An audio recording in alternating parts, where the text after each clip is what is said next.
ಮತದಾರರಿಗೆ ಹೇಳಬೇಕು ಅಭಿನಂದನೆಗಳು. ತಮ್ಮ ನೇತೃತ್ವದಲ್ಲೇ ಗೆದ್ದಿರೋದಲ್ವಾ? ಸರ್, ಈಗ ಫಸ್ಟ್ ಟರ್ಮ್ ಸಿಎಂ ಆಗಿರುವಾಗ ಗುಂಡ್ಲುಪೇಟೆ ಮತ್ತು ನಂಜನಗೂಡು ಗೆದ್ದು ತುಂಬ ಬೂಸ್ಟ್ ಬಂದಿತ್ತು. ಇವಾಗ ಅದೇ ಥರ ನಂಜನಗೂಡು ಮತ್ತು ಗುಂಡ್ಲುಪೇಟೆ ಅಲ್ಲ, ಲಾಸ್ಟ್ ಟೈಮ್ ಸಿಎಂ ಆಗಿರುವಾಗ ಈ ಸಾರಿ ಸಿಎಂ ಆಗಿರುವಾಗ ಬಾಗಲಕೋಟೆ ಮತ್ತು ದಾವಣಗೆರೆ ಗೆದ್ದಿದ್ದೀರಾ. ಅದರಿಂದ ಸರ್ಕಾರಕ್ಕೆ ಒಂದು ಎನರ್ಜಿ ಲೆಟ್ ಮೀನ್ಸ್ ವಿಷಯ ನಮ್ಮ ಸರ್ಕಾರ ನಮ್ಮ ಕಾರ್ಯಕ್ರಮಗಳನ್ನು ಜನ ಮೆಚ್ಕೊಂಡಿದ್ದಾರೆ ಅಂತ.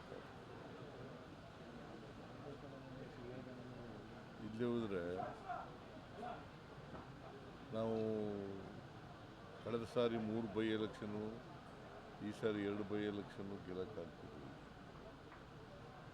ಜನರ ಆಶೀರ್ವಾದ ಇದೆ ನಮ್ಮ ಮೇಲೆ, ಜನರ ಅಭಿಮಾನ, ಪ್ರೀತಿ ಮತ್ತು ಆಶೀರ್ವಾದ ನಮ್ಮ ಮೇಲೆ ಇರೋದ್ರಿಂದ ನಾವು ಗೆಲ್ಲಲಿಕ್ಕೆ ಸಾಧ್ಯ ಆಗಿದೆ. ಸರ್, ಈ ಫಲಿತಾಂಶದಿಂದ ಸಿಎಂ ಕುರ್ಚಿಯ ವಿಚಾರ ತೆರೆ ಮುಗ್ದೋಗುತ್ತೆ ಸರ್? ಹೈಕಮಾಂಡ್ನವ್ರು ತೀರ್ಮಾನ ಮಾಡ್ತಾರೆ ರೀ. ಪುನಃ ಅದನ್ನೇ ಕೇಳಿದ್ರೆ ಸುತ್ತಿ ಬಳಸಿ ಮಾತಾಡ್ತಿದ್ದಾರೆ. ಅದಕ್ಕೆ ಹೈಕಮಾಂಡ್ನವ್ರು ಏನು ತೀರ್ಮಾನ ಮಾಡ್ತಾರೆ ಅದು. ದೆಹಲಿಗೆ ಹೋಗ್ತಾ ಇದ್ದೀರಾ ಸರ್? ದೆಹಲಿಗೆ ಹೋಗ್ತಿದ್ದೀರಾ ಸರ್? ಇಲ್ಲಿ ಕರೆದ್ರೆ ಹೋಗ್ತೀವಿ. ಅಲ್ಲ, ಸಂಪುಟ ಪುನರಚನೆ ವಿಚಾರನಾ ಅಥವಾ ಬೇರೆ ಏನು ವಿಚಾರ? ದಿಲ್ಲಿಗೆ ಕರೆದ್ರೆ ಹೋಗ್ತೀನಿ.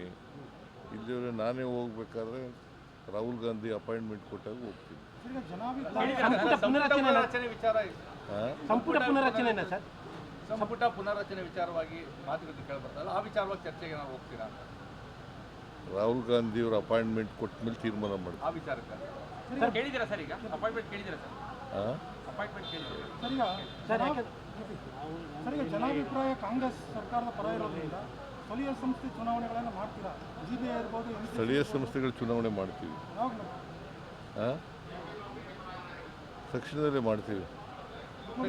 ಸರ್, ಈ ರಿಸಲ್ಟಿಂದ ಪ್ರತಿಪಕ್ಷಗಳ ತಂತ್ರ ಏನು ಕೆಲಸ ಮಾಡಿಲ್ಲ ಅಂತ ಅಲ್ಲ ಸರ್? ಪ್ರತಿಪಕ್ಷಗಳು ಏನು ತಂತ್ರ ಮಾಡೋದು ಅದೇನು ಕೆಲಸ ಮಾಡಿಲ್ಲ. ಏನು ತಂತ್ರ ಇದೆ ಅವರಿಗೆ? ತಂತ್ರನೂ ಇಲ್ಲ, ಕುತಂತ್ರಿಗಳು ಅವರು ಅಷ್ಟೇ. ತಂತ್ರಗಾರಿಕೆ ಏನು ಮಾಡಲ್ಲ, ಕುತಂತ್ರ ಮಾಡ್ತಾರೆ ಅಷ್ಟೇ. ಈ ಫಲಿತಾಂಶದಿಂದ ತಾವು 5 ವರ್ಷ ಕಂಪ್ಲೀಟ್ ಮಾಡ್ತೀರಾ ಅಂತಾರೆ ಸರ್? ತಾವು 5 ವರ್ಷ ಕಂಪ್ಲೀಟ್ ಮಾಡ್ತೀರಾ ಅಂತಾನೆ ಸರ್? ನಮ್ಮ ಪಕ್ಷ 5 ವರ್ಷ ಕಂಪ್ಲೀಟ್ ಮಾಡ್ತೀವಿ. ಅಲ್ಲ, ತಾವು sir as A chief minister ಪುನಃ ಅದನ್ನೇ ಹೇಳಿದ್ರೆ ಏನು ಪ್ರಯೋಜನ? ಹೈಕಮಾಂಡ್ನವ್ರು ಏನು ತೀರ್ಮಾನ ಮಾಡ್ತಾರೆ ಅದರಂತೆ ಯಾಕಂದ್ರೆ 5 ವರ್ಷ ಇರಬೇಕು ಅಂತಂದ್ರೆ ಇರ್ತೀನಿ ಸರ್. 83ನೇ ವರ್ಷಕ್ಕೆ ಚೀಫ್ ಮಿನಿಸ್ಟರ್ ಆಗಿ ತಾವು ಭಾಳ ಸೀನಿಯರು, ಅಂದರೆ ಇಡೀ ದೇಶದಲ್ಲೇ ತಾವೇ ನಂಬರ್ 1 ಆಗಿದ್ದೀರಿ. ಹಾಗಾಗಿ 85ನೇ ವರ್ಷದ ಮುಗಿಸ್ತೀರಾ ಅಂತ? ಹೌದು. ಈಗ 83ನೇ ವರ್ಷಕ್ಕೆ ಚೀಫ್ ಮಿನಿಸ್ಟರ್ ಆಗಿರೋ ನೀವೇ ಸರ್. ನೋಡಪ್ಪ, ಹೈಕಮಾಂಡ್ನವರು ಮುಂದುವರಿರಿ ಅಂತಂದರೆ ಮುಂದುವರಿತೇನೆ, ಇಲ್ಲ ಅಂತಂದರೆ ಅವರು ಏನು ಹೇಳ್ತಾರೆ ಹಂಗೆ ಕೇಳೋದು. ಯಾವಾಗ ಹೇಳ್ಬೋದು ಸರ್? ಯಾವಾಗ ಹೇಳ್ಬೋದು ಸರ್? ಯಾವಾಗ ಹೇಳ್ಬೋದು ಸರ್? ಗೊತ್ತಿಲ್ಲ ನನಗೆ. ಅಲ್ಲ, ಶೀಘ್ರದಲ್ಲೇ ಹೇಳ್ತಾರೆ ಅನ್ನುವಂಥ ಮಾಹಿತಿಗಳು ಇದಾವೆ. ನಿಮಗೆ ಮಾಹಿತಿ ಇದೆ, ಯಾವ ಮಾಹಿತಿ ಇದೆ ಅದೇ. ಗೊಂದಲಗಳು ಜಾಸ್ತಿ ಆಗ್ತದೆ, ಡಿಲೇ ಆಗ್ತದೆ, ಕಾರ್ಯಕರ್ತರು ಕ್ಲಿಯರ್ ಮಾಡ್ಬಿಡ್ಲಿ ಅಂತ ಕೆಲವು ಸತೀಶ್ ಜಾರಕಿಹೊಳಿ ಅವರು ಹೇಳ್ತಾರಲ್ಲ ಅದನ್ನೇ.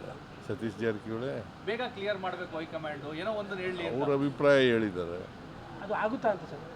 ಗೊತ್ತಿಲ್ಲ ನನಗೆ. ಅಲ್ಲ, ಈ ವರ್ಷದಲ್ಲಿ ಈ ತಿಂಗಳಲ್ಲಿ 3 ವರ್ಷಕ್ಕೆ ಮುಗಿಸ್ತಾ ಇದ್ದಾರೆ, ಅದಕ್ಕೆ ಗೊತ್ತಿಲ್ಲ ನನಗೆ. ಹೈಕಮಾಂಡ್ನವರು ಯಾವತ್ತು ಏನು ತೀರ್ಮಾನ ತಗೋತಾರೆ ಅದರಂತೆ. ನೀವೆಷ್ಟು ಕಾನ್ಫಿಡೆನ್ಸ್ ಆಗಿದ್ದೀರಾ ಸರ್? 5 ವರ್ಷ ಕಂಪ್ಲೀಟ್ ಮಾಡೋ ಇದರಲ್ಲಿ ನೀವೆಷ್ಟು ಕಾನ್ಫಿಡೆನ್ಸ್ ಆಗಿದ್ದೀರಾ ಸರ್ ಅಂತ? ಅದನ್ನೇ ಎಷ್ಟು ಸಾರಿ ಕೇಳ್ತೇನೆ. ನೋಡಪ್ಪ, ಹೈಕಮಾಂಡು ಏನು ಹೇಳ್ತದೆ ಹಂಗೆ ಕೇಳೋದು ನಾನು, ಗೊತ್ತಾಯ್ತಾ? ಅದು ಬಿಟ್ಬಿಟ್ಟು ನೀವು ಏನೇನೋ ಪ್ರಶ್ನೆ ಕೇಳಿದ್ರೆ ಅವಕ್ಕೆಲ್ಲ ಉತ್ತರ ಕೊಡೋಕ್ಕಾಗಲ್ಲ.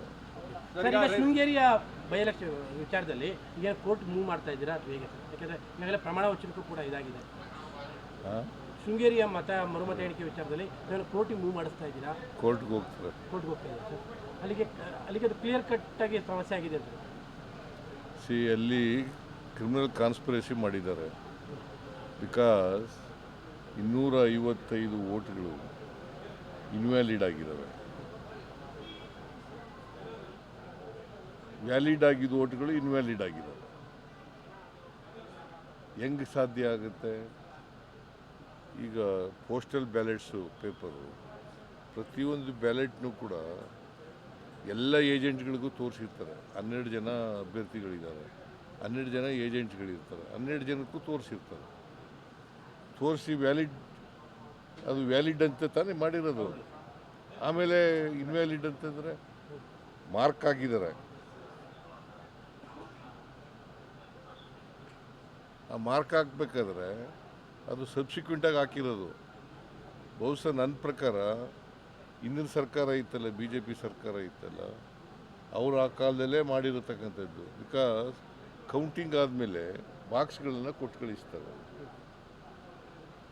ಆ ಟೈಮ್ನಲ್ಲಿ ಬಿ ಜೆ ಪಿಯವರು ಮತ್ತು ಕ್ಯಾಂಡಿಡೇಟು ಜೀವರಾಜ್ ಅವರಿಬ್ಬರು ಕ್ಯಾಂಡಿಡೇಟು ಮತ್ತು ಈ ಸಿಬ್ಬಂದಿ ಅವರೆಲ್ಲ ಸೇರ್ಕೊಂಡು ಮಾಡಿರ್ತಕ್ಕಂಥ ತಿದ್ದಿದ್ದಾರೆ ಅಂತ. ಡೌಟ್ ನಮಗೆ ಅದೇ ಅದೆಲ್ಲ ಡೌಟ್ ಅಲ್ಲ, ತಿದ್ದಿದ್ದಾರೆ. ಕ್ಲಿಯರ್. ಈಗ ಕೋರ್ಟಿಗೆ ಮೂವ್ ಮಾಡ್ತಾ ಇದ್ದೀವಿ. ಕೋರ್ಟ್ ಹೈಕೋರ್ಟ್ ಹೇಳುತ್ತೆ ಪೊಲಿಟಿಕಲ್ ಪ್ರೆಷರಿಂದ ಕೇಸ್ FIR ಮಾಡಿದ್ದಾರೆ ಜೀವರಾಜ್. ಪೊಲಿಟಿಕಲ್ ಪ್ರೆಷರ್ ಯಾವುದೂ ಇಲ್ಲ, ಪೊಲಿಟಿಕಲ್ ಪ್ರೆಷರ್ ಯಾವುದೂ ಇಲ್ಲ. ಸರ್, ಕೇರಳದಲ್ಲಿ ಚೀಫ್ ಮಿನಿಸ್ಟರ್ ಗೌರ್ಮೆಂಟ್ ಮಾಡ್ತಾ ಇದ್ದೀರಿ. ಕೇರಳದಲ್ಲಿ ನಿಮ್ಮ ಪಾರ್ಟಿ ಗೌರ್ಮೆಂಟ್ ಮಾಡ್ತಾ ಇದೆ. ಚೀಫ್ ಮಿನಿಸ್ಟರ್ ಎಲ್ಲ ಹೈಕಮಾಂಡ್ ರೈಲ್ವೆ ಪ್ರಮೋಷನ್ ಪರೀಕ್ಷೆಯಲ್ಲಿ ಕನ್ನಡಕ್ಕೆ ಅವಕಾಶ ಸಿಕ್ಕಲ್ಲ ಅಂತೇಳಿ ತಾವು ಮಧ್ಯ ಪ್ರವೇಶಿಸಬೇಕು ಅಂತೇಳಿ ಕನ್ನಡ ಪರ ಹೋರಾಟಗಾರರು ಹೇಳ್ತಾರೆ. ಏನಂತ ರೈಲ್ವೆ ಪ್ರಮೋಷನ್ ಪರೀಕ್ಷೆ ಇದೆಯಲ್ಲ ಸರ್, ರೈಲ್ವೆ ಪ್ರಮೋಷನ್ ಪರೀಕ್ಷೆ ಬರೀಬೇಕು, ಕನ್ನಡಕ್ಕೆ ಅವಕಾಶ ಇಲ್ಲ ಅಂತ, ಇಂಗ್ಲಿಷ್ ಹಿಂದಿಲಿ ಬರೀಬೇಕಂತೆ. ಬೆಂಗಳೂರಲ್ಲಿ ಹೋರಾಟ ಯಾರು ಮಾಡ್ತಾ ಇರೋರು ಅದನ್ನು? ಕೇಂದ್ರದವರು. ಮತ್ತೆ ತಾವು ಮಧ್ಯ ಪ್ರವೇಶ ಮಾತಾಡಬೇಕು ಅಂತ.